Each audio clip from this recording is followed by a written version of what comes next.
नमस्कार, मैं हूं आपके साथ श्रेया जायसवाल। आप देख रहे हैं सी मध्य प्रदेश छत्तीसगढ़ का डिजिटल प्लेटफॉर्म और हम बात करने जा रहे हैं आज पैलेट गन को लेकर क्या गाइडलाइंस हैं, किन परिस्थितियों में इसका इस्तेमाल किया जाता है और किन परिस्थितियों में इस्तेमाल करने की इजाजत होती है। देखिए, पैलेट गन्स गाइडलाइंस कहती है कि पैलेट गन का हथियार का इस्तेमाल तब होना चाहिए जब भीड़ को हटाने के आम तरीके नाकाम हो जाए। यानी दिल्ली पुलिस ने साफ किया कि 20 जुलाई को कॉकरोच जनता पार्टी के प्रदर्शन के दौरान पैलेट गन का इस्तेमाल नहीं किया है। वहीं विपक्ष पैलेट गन के इस्तेमाल की बात कहकर केंद्र सरकार पर हमलावर है। क्या आपको मालूम है कि पैलेट गन के इस्तेमाल को लेकर गाइडलाइंस क्या कहती है? कब सुरक्षा बलों को पैलेट गन के यूज की इजाजत होती है? ये तमाम सवाल है जिसकी जानकारी आज मैं आपको दूंगी। और किसकी गाइडलाइंस पर पैलेट गन का इस्तेमाल होता है, ये भी है कि किसकी इजाजत पर पैलेट गन का इस्तेमाल किया जाता है। पीटीआई की रिपोर्ट्स के मुताबिक पैलेट गन समेत कम घातक यानी कि नॉन लेथल और लेस लेथल हथियारों के इस्तेमाल के लिए bureau of police research and development BPRND की गाइडलाइंस लागू होती है। इन्हीं के आधार पर भीड़ को काबू करने के ऑपरेशन के दौरान और रैपिड एक्शन फोर्स यानी कि RAF जैसी खास यूनिट्स इस हथियार का इस्तेमाल करती है। मुख्य गाइडलाइंस और इजाजत वाली स्थितियां क्या है वो भी आपको बता देते हैं। तो जो प्रोजेक्टाइल हथियारों जैसे पैलेट गन का इस्तेमाल करने से पहले बल का प्रयोग धीरे धीरे बढ़ाना चाहिए। शुरुआत में चेतावनी देना, फिर वाटर कैनन, आंसू गैस या लाठी चार्ज का इस्तेमाल करना, ये कुछ चीजें हैं जो पैलेट गन इस्तेमाल करने से पहले यूज की जाती हैं। गाइडलाइन सुरक्षा कर्मियों RAF को सिर्फ खास हालात में ही पैलेट गन इस्तेमाल करने की इजाजत देती है। ऐसी तैनाती सिर्फ हिंसक या बेकाबू भीड़ की स्थितियों तक सीमित है, जहां जान को खतरा या जरूरी संपत्ति को नुकसान का डर हो। इस हथियार का इस्तेमाल तब होना चाहिए जब भीड़ को हटाने के आम तरीके नाकाम हो जाए। जवाबदेही और गोला बारूद का रिकॉर्ड क्यों रखा जाता है, ये भी आपको बता देते हैं। दरअसल SOP के तहत ये जरूरी है कि बल की तैनाती जरूरत और अनुपात के संवैधानिक पैमाने पर खरी उतरे।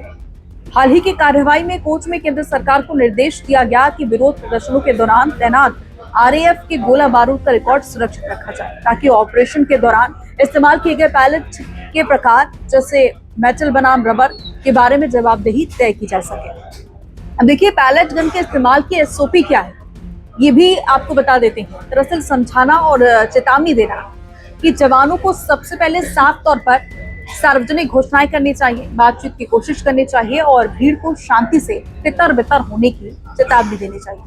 अगर शुरुआती चेतावनियां काम नहीं करती तो धीरे धीरे बल का प्रयोग किया जाता है। मतलब लाइन बाय लाइन क्या चीज किया जाता है ये भी आपको बता रहे हैं। पैलेट गन और काइनेटिक प्रोजेक्टाइल का इस्तेमाल तभी किया जाता है जब भीड़ बहुत ज्यादा आक्रामक हो, जानलेवा हो या आंखों में गंभीर चोट से बचने के लिए सुरक्षित दूरी कम से कम 500 फीट से ही यूज हो। साथ ही कमर के नीचे निशाना लगाकर फायरिंग करनी चाहिए। हिंसा खत्म होते ही बल का प्रयोग तुरंत रोक देना चाहिए और घायल लोगों को तुरंत मेडिकल मदद देनी चाहिए। भीड़ को नियंत्रित करने के तरीके और जोखिम क्या क्या हो सकते हैं, इस बात की जानकारी भी आपको दे देते हैं। वाटर कैनन और आंसू गैस, इन्हें भीड़ को तितर बितर करने के शुरुआती और सबसे सुरक्षित साधन माना जाता है। ये कम जान माल के नुकसान के साथ लंबी दूरी से बड़ी भीड़ को प्रभावी ढंग से तितर बितर करते हैं। हालांकि आंसू गैस से सांस लेने में तकलीफ और आंखों में जलन जैसी अस्थायी समस्या हो सकती है, जिसकी वजह से भीड़ जो है वो तितर बितर होने में हो जाती है।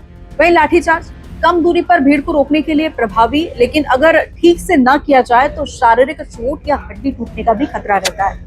रबर की गोलियां हिंसक लोगों के खिलाफ लक्षित काइनेटिक प्रभाव यानी प्रदान करती है।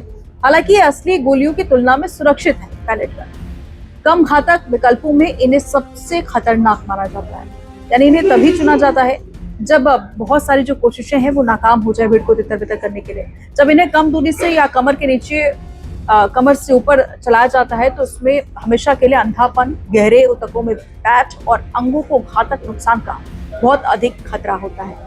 ये तमाम जानकारी है कि आखिर क्या क्या गाइडलाइंस होती हैं और कब पैलेट गन का इस्तेमाल करना चाहिए। और जो पहले की जानकारी यानी कि पहले कुछ चीजें जैसे लाठी चार्ज हो गया, वाटर कैनन का इस्तेमाल हो गया, आंसू गैस का इस्तेमाल हो गया, वो कुछ चीजें होती हैं जो वहां पर भीड़ जो है उसको तितर बितर करने में मदद करती है। लेकिन अगर ये सारी चीजें जब उपयोग में नहीं आती हैं तब RAF के जवान पैलेट गन का इस्तेमाल करते हैं भीड़ को तितर बितर करने के लिए। उसके बाद अगर किसी को कुछ नुकसान पहुंचता है तो उन्हें मेडिकल मदद भी दी जाती है।